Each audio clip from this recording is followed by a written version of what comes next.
भारत से भागे हुए दाऊद इब्राहिम को 4 दशक से ज्यादा समय हो गया है, लेकिन आज भी कई जगह पर उसकी संपत्ति जो है वो भारत में आबाद है।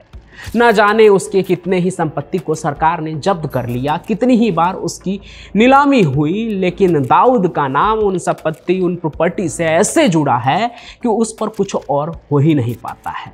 जिसने भी उसकी प्रॉपर्टी ली वो डर के साए में जीता है। ऐसा ही एक मामला आज आपको बताता हूँ, जिसमें महाराष्ट्र में एक वकील का हाल बुरा हो गया है, सिर्फ इस वजह से क्योंकि उसने दाऊद की प्रॉपर्टी खरीदने की जुर्रत कर दी। इस साल के शुरुआती महीने की बात है।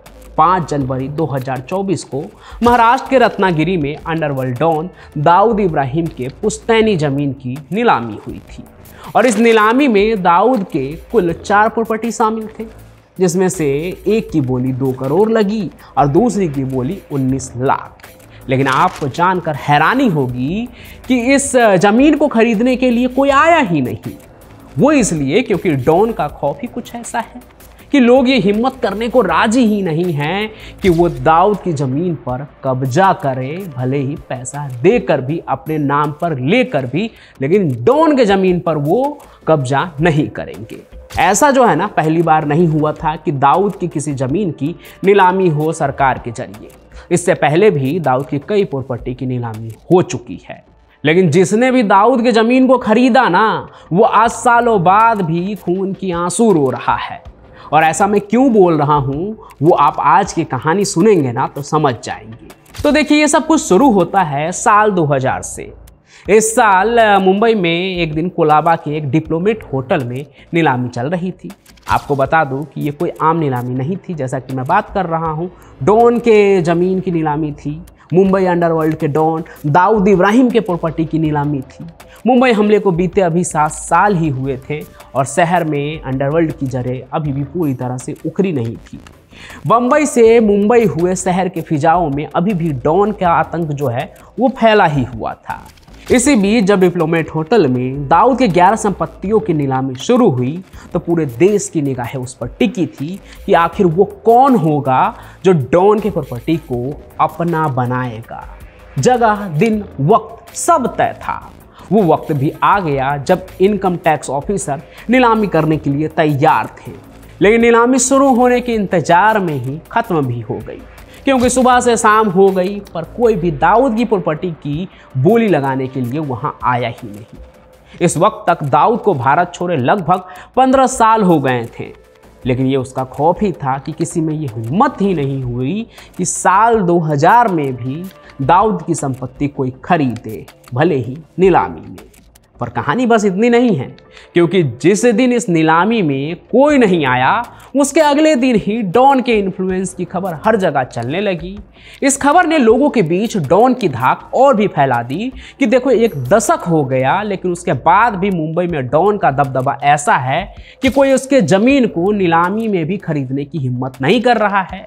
तो जब ये खबर पूरे देश में सुर्खियां बटोर रही थी ना, तब दिल्ली के एक वकील जो शिव सैनिक भी हैं, यानी कि बाला साहेब ठाकरे जी की जो पार्टी है उसमें नेता हैं, वो उनका नाम है अजय श्रीवास्तव। इस खबर को सुनने के बाद उन्होंने ऐलान कर दिया कि अगली नीलामी में वो लगाएंगे दाऊद की प्रॉपर्टी पर बोली और उसे अपने नाम कर लेंगे।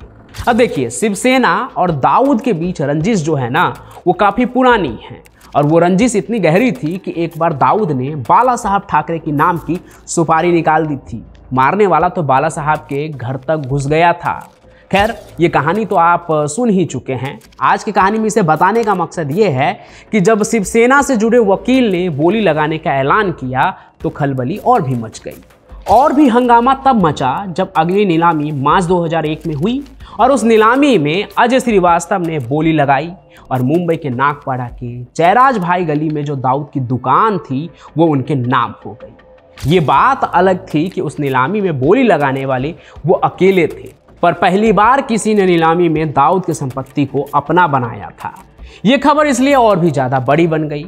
अब आप सोच रहे होंगे, जब सब कुछ हो गया तो इसमें डॉन ने कहाँ कुछ किया। असल में देखा जाए तो डॉन ने सीधी तौर पर कुछ भी नहीं किया, लेकिन फिर भी आज तक खरीदी हुई वो संपत्ति वकील साहब की नहीं हो पाई।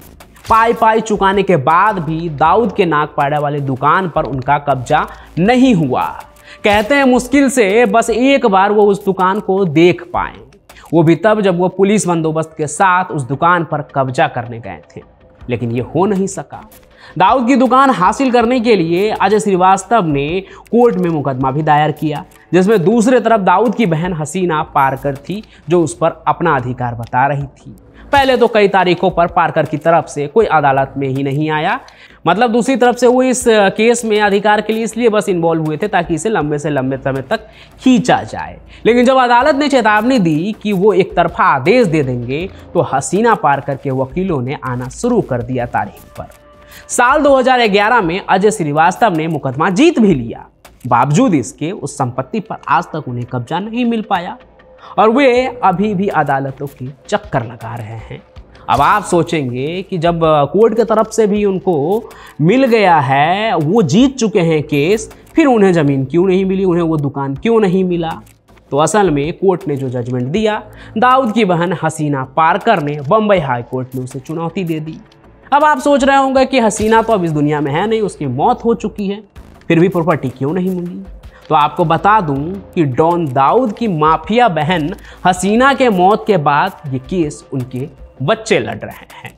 कहते तो ये भी है कि इन सभी चीज़ों के बीच वकील अजय श्रीवास्तव को डी कंपनी की ओर से धमकी भरे फोन भी आए थे और एक बार तो दाऊद का एक रिश्तेदार उसके सामने ये ऑफर लेकर भी गया कि पैसे लेकर ये संपत्ति जो है उस पर अपना दावा करना वो छोड़ दे, क्योंकि दाऊद के रसूख की बात है। लेकिन बात तो यहाँ पे सिर्फ अब प्रॉपर्टी की थी नहीं, अब ये आन बान की लड़ाई बन गई थी, पीछे हटने को कोई तैयार नहीं था। एक तरफ दाऊद के लिए ये हार होती अगर अंडरवर्ल्ड की दुनिया में कोई उसकी प्रॉपर्टी पर अपना कब्जा जमा ले, दूसरी तरफ वकील साहब भी शिव सैनिक थे, शिवसेना में थे, तो वो भी दाऊद के आगे पीछे हटने वाले तो थे नहीं।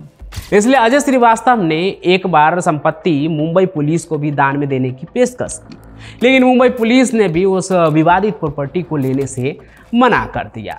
खैर, ये सब यूं ही चलता रहा और साल 2021 में फिर से दाऊद के रत्नागिरी वाले संपत्ति की नीलामी हुई और बोली लगाने में इस बार भी वकील अजय श्रीवास्तव की जीत हुई, पर जमीन इस बार भी उन्हें नहीं मिल पाई। अब इस बार क्या हुआ? इस बार भी केस हुआ या डॉन बीच में आ गया? इस बार ऐसा कुछ भी नहीं हुआ। इस बार सीधे सीधे डॉन तो नहीं आया इस मामले में, बल्कि महाराष्ट्र सरकार के कागजी कार्रवाई में ही कोई गड़बड़ी हुई, इस वजह से वो जमीन उन्हें मिल नहीं पाई। और आज की तारीख में सच्चाई यही है कि काफ़ी भागदौड़ के बाद भी वो संपत्ति वकील साहब के नाम नहीं हो पाई। लेकिन वकील साहब ने हिम्मत नहीं हारी है और उनकी कानूनी लड़ाई जो है वो अब भी जारी है। उन्हें उम्मीद है कि दाऊद के जिस प्रॉपर्टी की दाम उन्होंने लगाई है, जिस नीलामी में उन्होंने बोली लगाकर दाऊद की संपत्ति को खरीदा है अपने नाम करने के लिए, वो एक दिन उनके नाम जरूर होगा। बाकी आज 40 साल बाद भी जिस तरह से डॉन अपने प्रभाव से अपनी संपत्तियों को किसी को छूने भी नहीं दे रहा है, उससे एक चीज़ तो साफ होता है कि वो भले ही कराची में बैठा हुआ है, पाकिस्तान के कराची में, लेकिन जड़ें आज भी कहीं ना कहीं भारत में उसकी फैली हुई है।